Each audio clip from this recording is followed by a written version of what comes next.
بسم اللہ الرحمن الرحیم۔ عزیز طلبہ و طالبات جماعت نحم، علامہ اقبال کی نظم طلوع اسلام کی ہم تشریح و توضیح کر رہے ہیں تفہیم ادب کے زیر اہتمام۔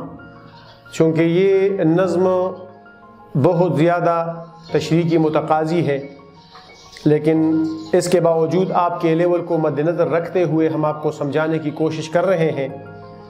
پچھلے لیکچر میں ہم نے اس کے 8 اشعار کی تشریح آپ کے سامنے رکھی تھی اور آپ کو باور کرانے کی کوشش کی تھی کہ اقبال آپ لوگوں سے اور ملت اسلام سے کیا توقع رکھتے ہیں۔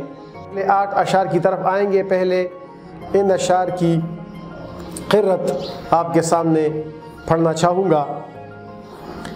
یہی مقصود فطرت ہے، یہی رمز مسلمانی، اخوت کی جہانگیری، محبت کی فراوانی، بتان رنگ و خو کو توڑ کر ملت میں گم ہو جا، نہ تورانی رہے باقی، نہ ایرانی نہ افغانی، میان شاخ سارا صحبت مرغ چمن کب تک، تیرے بازو میں ہے پرواز شاہین قہستانی، گما آباد ہستی میں یقین مرد مسلمہ کا، بیاں باقی شب تاریک میں قندیل ربانی، مٹایا قیصر و کسریٰ کے استبداد کو جس نے، وہ کیا تھا زور حیدر، فقر بوذر، صدق سلمانی رضی اللہ تعالیٰ عنہ، ہوئے احرار ملت جادہ پیما کس تجمل سے،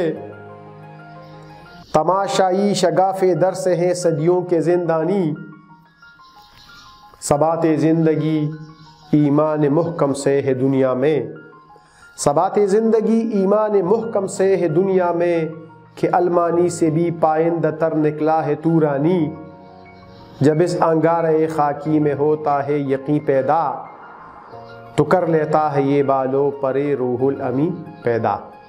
اب ان اشعار کی تشریح کی طرف آئیں گے، لیکن تشریح سے پہلے ہم آپ کو معانی کی طرف لے جائیں گے۔ دیکھیے الفاظ اور ان کے معنی۔ مقصود فطرت کا مقصد، یعنی جس طرح یہ دنیا ہے اور جس طرح اس کے مختلف مظاہر ہیں اور ان کے درمیان جو ربط و ضبط ہے، اس کو مقصود فطرت کہتے ہیں۔ رمز مسلمانی، مسلمانی کا اشارہ، یعنی دین اسلام کا طور طریقہ۔ اخوت بھائی چارے کو کہتے ہیں۔ جہانگیری، کتاب میں جہانگیری ایک ساتھ لکھا ہوا ہے، حالانکہ سفارش یہ کی جاتی ہے کہ الفاظ کو علیحدہ علیحدہ لکھنا چاہیے۔ جہانگیری کا مطلب ہے دنیا کو فتح کرنا۔ فراوانی کثرت کو کہتے ہیں، زیادہ تعداد کو کہتے ہیں۔ بتان رنگ و خو، نسلی اور علاقائی بت، جو مختلف نظریات کے لوگوں نے اپنی سرحدوں کو اور اپنی زبانوں کو اور اپنے علاقے کو برتر سمجھ کے قائم کیے ہیں۔ ملت، جہاں پہ بھی ملت آتا ہے اس سے مراد ہوتا ہے عالم اسلام۔ تورانی، ایرانی قبائل جو ترکی اور اس کے ارد گرد کے سرحد پہ آباد تھے اور جنہوں نے دنیا کو فتح کیا تھا۔ روح الامی، جبریل علیہ السلام کے معنوں میں استعمال ہوتا ہے روح الامی، جبریل علیہ السلام کا لقب ہے۔ میان شاخ سارا، شاخوں کے درمیان۔ صحبت، محفل کو کہتے ہیں، نزدیکیت کو کہتے ہیں، ساتھ رہنے کو کہتے ہیں، مل جل کے رہنے کو کہتے ہیں۔ مرغ چمن، باغ کے پرندے۔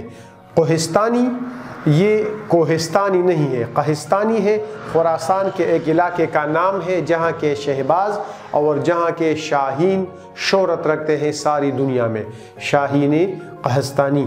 گما آباد، شکوک و شبہات میں مبتلا، کہ یہ ہو جائے گا، وہ ہو جائے گا، یہ کروں گا تو وہ کروں گا۔ اچھا دیکھیں، شکوک میں مبتلا۔ ہستی سے مراد ہے زندگی۔ مرد مسلمان، وہ مسلمان جو مکمل ایمان کے ساتھ آگے بڑھتا ہے، سچا اور پکا مسلمان۔ اب دیکھیں، شب تاریک، کالی رات، اندھیری رات۔ قندیل ربانی، اللہ تعالیٰ کا چراغ، اللہ تعالیٰ کی روشنی۔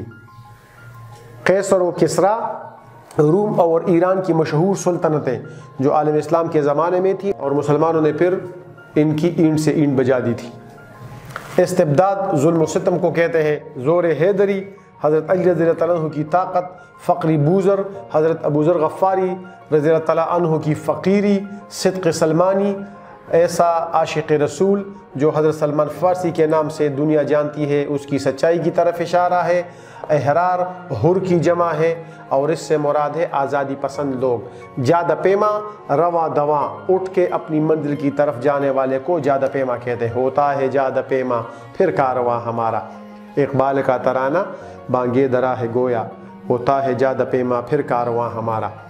تجمل شان و شوکت کو کہتے ہیں، خوبصورت انداز میں آگے بڑھنے کو کہتے ہیں۔ شگاف در دروازے کی دراڑ، دروازے کا دراڑ یا دروازے کی دراڑ۔ زندانی قیدی جو قید خانے میں پڑے ہوئے ہیں۔ ثبات زندگی، زندگی کا دوام، زندگی کی ہمیشگی۔ المانی، المانی جرمنی والے، المانی سے مراد ہے جرمنی والے۔ اس طرح جو مشکلات ہیں اس نظم میں۔ بسم اللہ الرحمن الرحیم۔ عزیز طلب و طالبات، کلاس نحم میں طلوع اسلام جو اقبال کی ایک معرکۃ الآراء نظم ہے، ان کے باقی ماندہ اشعار آپ کی سماعت اور آپ کی بصارتوں کی نظر۔ اقبال نے کہا ہے سبق پھر پڑھ، صداقت کا، عدالت کا، شجاعت کا، لیا جائے گا تجھ سے کام دنیا کی امامت کا۔ مسلمان کو کہہ رہا ہے، یہ پھر کا لفظ بڑا معنی خیز ہے۔ پھر کیوں؟ کیونکہ اس سے پہلے بھی آپ نے سبق پڑھا تھا۔ کون سا سبق پڑھا تھا؟ آپ نے صداقت کا سبق پڑھا تھا، کیونکہ ہمارے پیغمبر صلی اللہ علیہ وآلہ وسلم خود صادق تھے، کبھی جھوٹ نہیں بولا۔ اور وہی سبق پھر کس نے پڑھا؟ حضرت ابوبکر صدیق نے پڑھا۔ صدیق کو صدیق کیوں کہا جاتا ہے؟ کہ سب سے پہلے معراج کے واقعے کی تصدیق حضرت ابوبکر صدیق نے کی تھی۔ پھر آگے دیکھیں جی، عدالت کس نے قائم کی تھی؟ تمام خلفائے راشدین نے قائم کی تھی، لیکن عمر کی عدالت دنیا بھر میں مشہور ہے۔ ایسا عدل و انصاف اور ایسا کھرا معاشرہ اور ایسا کھرا انصاف اس کے بعد چشم فلک نے کبھی نہیں دیکھا۔ اس کے بعد دنیا میں کبھی بھی عمر جیسا عادل حکمران نہیں گزرا۔ اور شجاعت، کس کی شجاعت؟ شیر خدا حضرت علی کرم اللہ وجہہ کی شجاعت، جن کے روب سے، جن کے دبدبے سے صنم سہمے ہوئے رہتے تھے اور منہ کے بل گر کے هو اللہ احد کہتے تھے۔ اقبال نے کہا ہے آپ نے کیوں یہ سبق پڑھنا ہے؟ اس لیے پڑھنا ہے کہ آپ کو اللہ تعالیٰ نے دنیا کی امامت کے لیے پیدا کیا ہے، دنیا کی رہنمائی کے لیے مسلمان کو پیدا کیا گیا ہے۔ اس وجہ سے امام آپ دیکھ رہے ہوتے ہیں، آگے کھڑا ہوتا ہے، لوگ ان کے پیچھے صفے باندھے کھڑے ہوتے ہیں۔ جب وہ اللہ اکبر کہتا ہے تو اللہ اکبر، جب رکوع کے لیے جاتا ہے تو رکوع، سجدے کے لیے جاتا ہے تو ساری جماعت کھڑی ہوتی ہے، سارے کے سارے لوگ دریز ہو جاتے۔ اقبال نے کہا ہے لیا جائے گا تجھ سے کام دنیا کی امامت کا، اے مسلمان تجھ سے دنیا کی امامت کا کام لیا جائے گا۔ اس لیے دنیا کے امام بننے کے لیے کون سی چیزیں ضروری ہے؟ سچائی ضروری ہے، کہ آپ اندر سے سچے ہوں، آپ عدل و انصاف پر مبنی ہو، اور آپ کے اندر شجاعت اور بہادری موجود ہو، تاکہ آپ طاغوتی قوتوں کا مقابلہ کر سکیں اور طاغوتی قوتوں کے سامنے ڈٹ کے کھڑے ہو سکیں۔ اس وجہ سے آپ نے یہ تین چیزیں ہمیشہ یاد رکھنی ہے۔ اگر آپ نے صحیح مسلمان بننا ہے اور آپ نے مسلمانوں کا لیڈر بننا ہے اور آپ نے عالم اسلام کے علاوہ دنیا کے لوگوں کو صحیح خطوط پہ آگے لے کے جانا ہے، تو آپ کو کم از کم ان تین چیزوں کی خوبیاں، یہ تین خصوصیات آپ میں کم از کم ہونی چاہیے۔ یہ انتہائی ضروری ہے، کیونکہ ان تین چیزوں کے بغیر دنیا میں عدل کا نظام، دنیا میں انصاف کا نظام، دنیا میں بھائی چارے کا نظام، دنیا میں ایک دوسرے سے محبت کا نظام قائم نہیں ہو سکتا۔ لیا جائے گا تجھ سے کام دنیا کی امامت کا۔ اگلے شعر کی طرف بڑھیں گے۔ یہی مقصود فطرت ہے، یہی رمز مسلمانی۔ فطرت کا مقصود کیا ہے؟ فطرت کس طرح آگے بڑھتا ہے اور اپنے مدارج طے کر کے ایک منطقی انجام تک پہنچ جاتا ہے۔ اقبال نے اس شعر میں فطرت کی بات کی ہے کہ فطرت کا مقصد کیا ہے؟ مسلمان کی افزائش سے لے کے امامت تک پہنچانا۔ یہی رمز مسلمانی۔ مسلمانی کا اشارہ کیا ہے؟ مسلمانی کا رمز کیا ہے؟ کون سی چیزیں ہیں؟ نیچے مصرے میں اس کی وضاحت کر رہے ہیں۔ اخوت کی جہانگیری، محبت کی فراوانی، کہ اخوت بھائی چارہ، ایک دوسرے کے ساتھ محبت کا احساس، ایک دوسرے کے خوشی میں خوش ہونا اور ایک دوسرے کے غم پہ اداس ہونا، یہ مسلمان کا شیوا ہے، یہ اس دنیا کا دستور ہے۔ اخوت کا سہارا لے کر آپ نے تمام دنیا کو اللہ تعالیٰ کی توحید کا پیغام پہنچانا ہے۔ اخوت کیا ہے؟ اخوت بھائی چارے کو کہتے ہیں۔ اخوت یہ ہے کہ مکہ سے جب مہاجر چلے جاتے ہیں تو مدینے کے انصار ان کو بھائی بھائی بنا لیتے ہیں، ان کو اپنے مال میں، ان کو اپنے رزق میں، ان کو اپنے کھانے میں بٹھا لیتے ہیں، اپنے ساتھ شریک کر لیتے ہیں۔ تو جہانگیری یہ جذبہ کیا کر دیتا ہے؟ جہان کو مسلمان کے قبضے میں لے آتا ہے، محبت کی فراوانی۔ آپ سے فطرت کیا چاہتی ہے؟ کہ آپ میں جہانگیری کا جذبہ پیدا ہو۔ اے مسلمان، آپ میں محبت کی فراوانی شامل ہو، آپ میں محبت کی فراوانی کا جذبہ شامل ہو۔ یہی آپ کی مسلمانی کا تقاضا بھی ہے، یہی یہ کائنات آپ سے چاہتی ہے، اور اس کے لیے یہ کائنات بنی ہے کہ مسلمان اس کائنات کے سربستہ رازوں سے نہ صرف خود واقف ہو بلکہ دنیا کی دوسری اقوام اور دنیا کی دوسری چیزوں کو بھی ان سے واقف کرائیں۔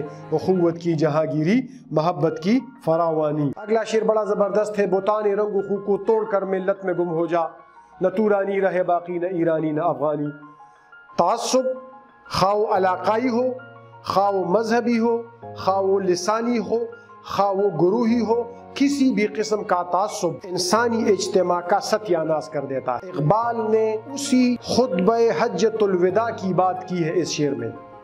میرے نبی نے فرمایا، کیا فرمایا؟ کہ آج میں نے رنگ و نسل کے تمام بتوں کو اپنے پیروں تلے رون ڈالا ہے۔ اب نہ کسی عجمی کو عربی پر اور نہ کسی عربی کو عجمی پر، اور کالے کو گورے پر اور گورے کو کالے پر کوئی فوقیت حاصل نہیں ہے۔ کہتے ہیں بتان رنگ و خو کو توڑ کر ملت میں گم ہو جا۔ اے مسلمان، کوئی افریقہ کا ہے، کوئی ایشیا کا ہے، کوئی یورپ کا ہے، کوئی کہاں کا ہے، کوئی کہاں کا ہے، تو یہ علاقائی تعصب آپ نے چھوڑ دینی ہے۔ اس علاقائی تعصب کا آپ نے اپنے ذہن و فکر سے نکال کے خاتمہ کرنا ہے، کیونکہ ملت اقبال کا مطمع نظر ہے۔ ملت کا مطلب ہے کہ تمام دنیا کے مسلمان، خواہ افریقہ کے ہوں، خواہ یورپ کے ہوں، خواہ ایشیا کے ہوں، یہ آپس میں بھائی بھائی ہے، کیونکہ قرآن کریم فرماتا ہے انما المؤمنون اخوۃ، تمام مسلمان بھائی بھائی۔ حضور صلی اللہ علیہ وسلم نے ارشاد فرمایا کہ مسلمان کی مثال ایک جسم کی مانند ہے۔ اگر جسم کے کسی ایک حصے میں تکلیف ہوتی ہے، مثال کے طور پہ ناخن میں تھوڑا سا مسئلہ کسی ناخن میں آ جاتا ہے تو پورا جسم بے چین ہوتا ہے نا۔ اگر کشمیر میں ظلم ہو رہا ہے، اگر افغانستان میں ظلم ہو رہا ہے، اگر افریقہ میں ظلم ہو رہا ہے، اگر شام میں ظلم ہو رہا ہے، اگر عراق میں ظلم ہو رہا ہے، تو سارے کے سارے مسلمان جہاں کہیں بھی ہیں وہ بے چین ہوں گے۔ تو بتان رنگ و خو کو توڑ کر آپ نے رنگ اور خون، یعنی خونی تعصب اور رنگ والا تعصب، کالے اور گورے والا تعصب آپ نے توڑنا ہے، اور آپ نے ملت میں ایک دوسرے کے بھائی بھائی بننا ہے۔ جی کیوں؟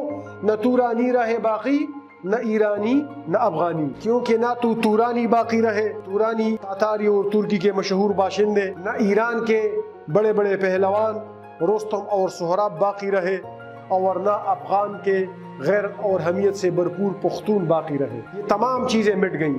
کیوں مٹ گئی؟ کیونکہ ان کے درمیان کوآرڈینیشن نہیں تھی، ان کے درمیان اجتماعیت نہیں تھی۔ اگر افغانستان کا پختون کشمیری مسلمان کے ہاتھ میں ہاتھ ڈال کے، اگر افریقہ اور شام کے عرب کے مسلمان ایک دوسرے کے بھائی بن کے طاغوتی قوتوں کے خلاف لڑنا شروع کر دیں گے، تو پھر امریکہ اور اس کے حواریوں کے لیے یہ زمین تنگ ہو جائے گی۔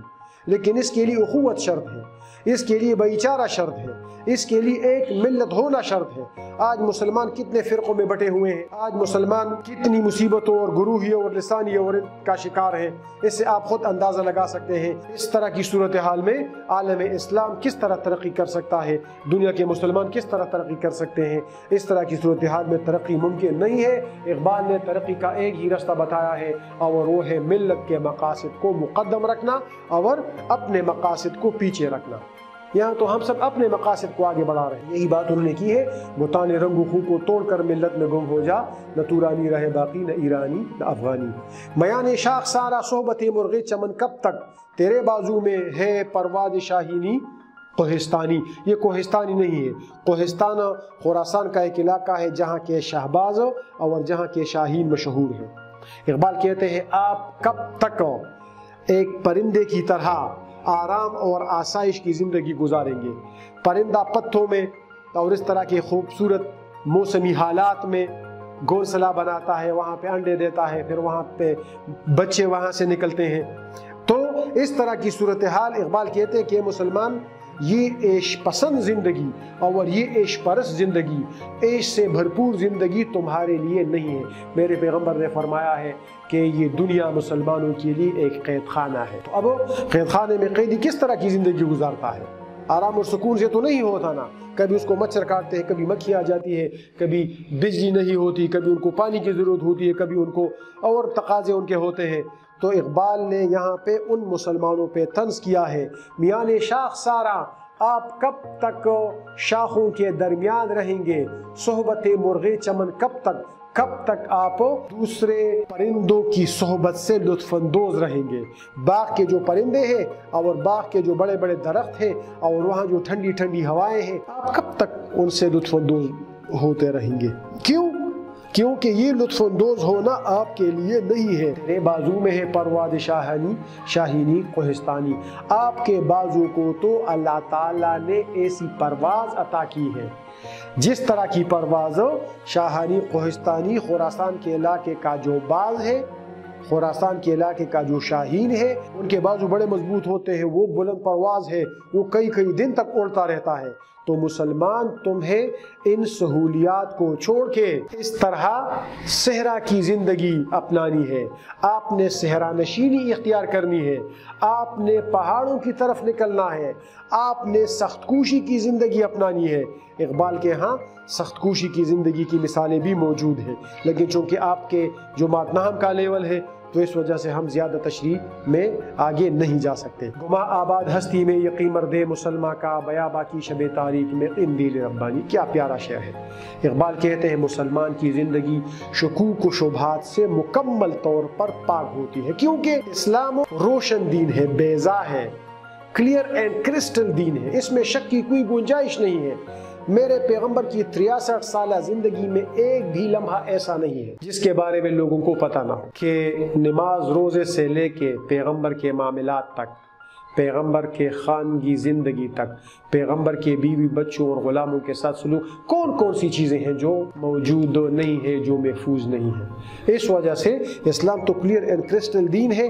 یہاں پہ گما آباد ہستی میں یہ دنیا انسان کو شکوک و شبہات میں مبتلا کر دیتی ہے۔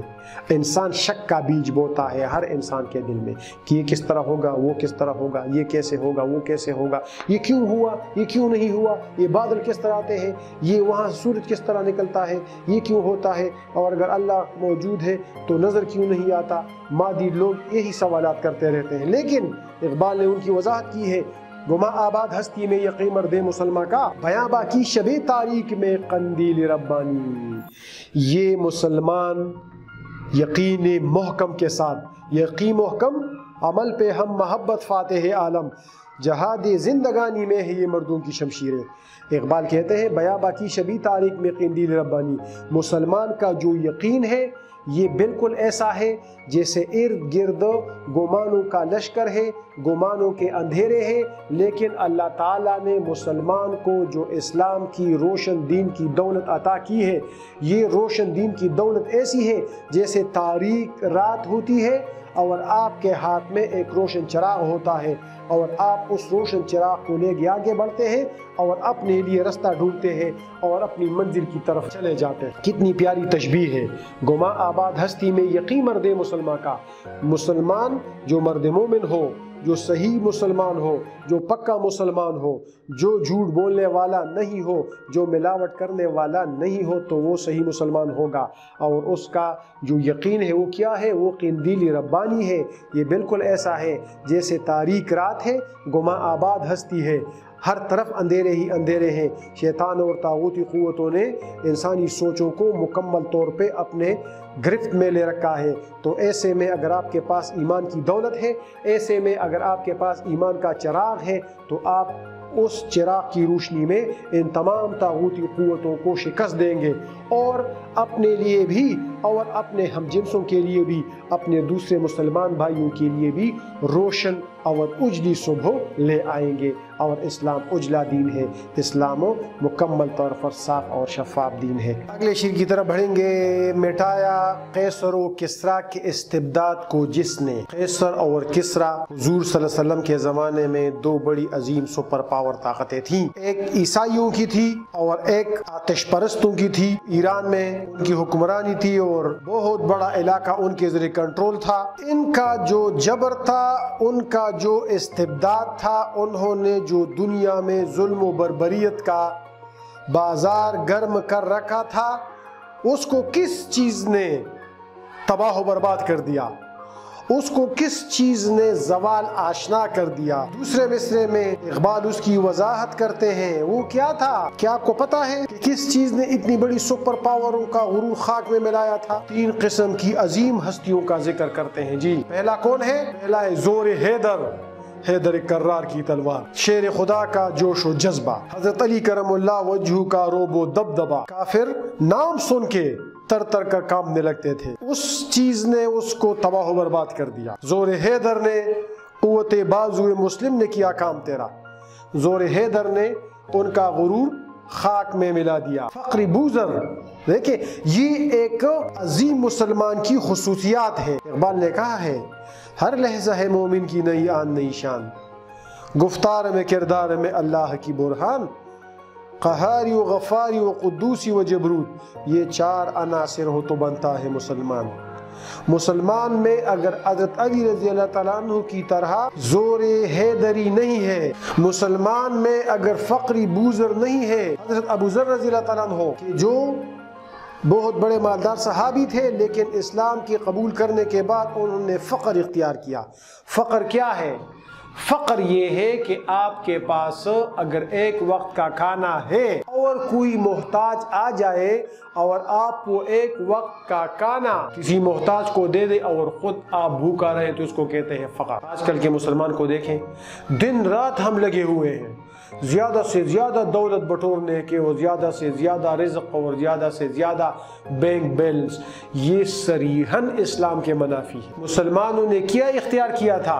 مسلمانوں نے زور حیدری کے ساتھ فقری بوزری بھی اختیار کیا تھا۔ اس وجہ سے قیصر و کسریٰ کا جو استبداد تھا وہ دنیا سے حرف غلط کی طرح مٹ گیا۔ پھر آگے جائیں گے جی۔ صدق سلمانی، حضرت سلمان فارسی رضی اللہ تعالی عنہ جیسا صادق اور سچا مسلمان جو ایران کا رہنے والا تھا، حضرت پیغمبر صلی اللہ علیہ وآلہ وسلم کو انہوں نے دیکھا بھی نہیں تھا اور ایمان لے آئے اس پہ، اس کو کہتے ہیں صدق اور اس کو کہتے ہیں سچائی۔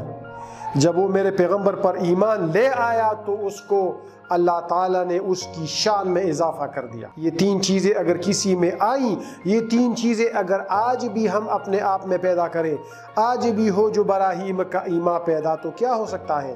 آگ کر سکتی ہے انداز گلستہ پیدا۔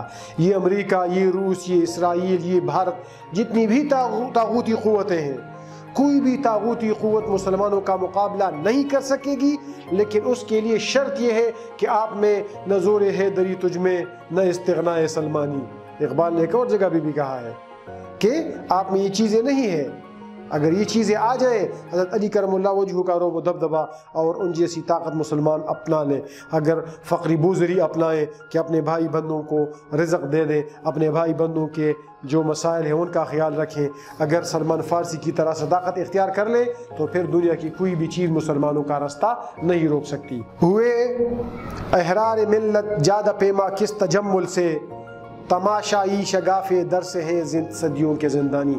شعر تھوڑا سا مشکل ہے لیکن میرے خیال میں سمجھنے کی کوشش کیجئے۔ احرار ملت، احرار حر کی جمع ہے، حر حریت پسند، آزادی پسند کو کہتے ہیں۔ جادہ پیما روانہ ہونا ہوتا ہے، جادہ پیما پھر کارواں ہمارا، یہ اقبال کی تراکیب ہے۔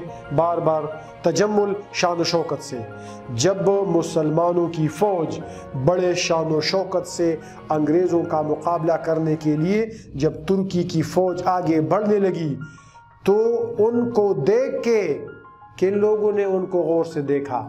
ان لوگوں نے ان کو غور سے دیکھا جن کو تہذیب اور تمدن نے سینکڑوں سالوں سے اپنی لپیٹ میں لے رکھا تھا۔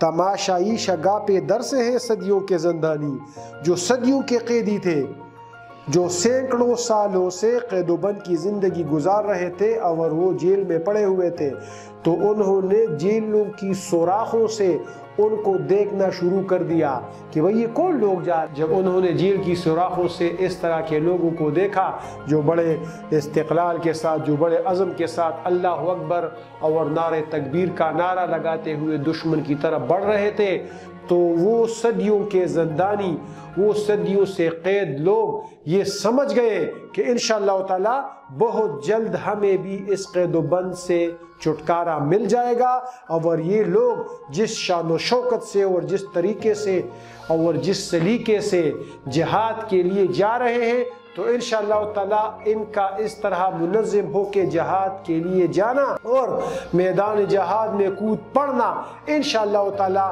یہ ہمارے لیے غلامی کی زنجیریں توڑنے کا پیغام لائیں گے، اور ہم اس قید و بند سے آزاد ہو جائیں گے۔ کس طرح کا قید و بند تھا؟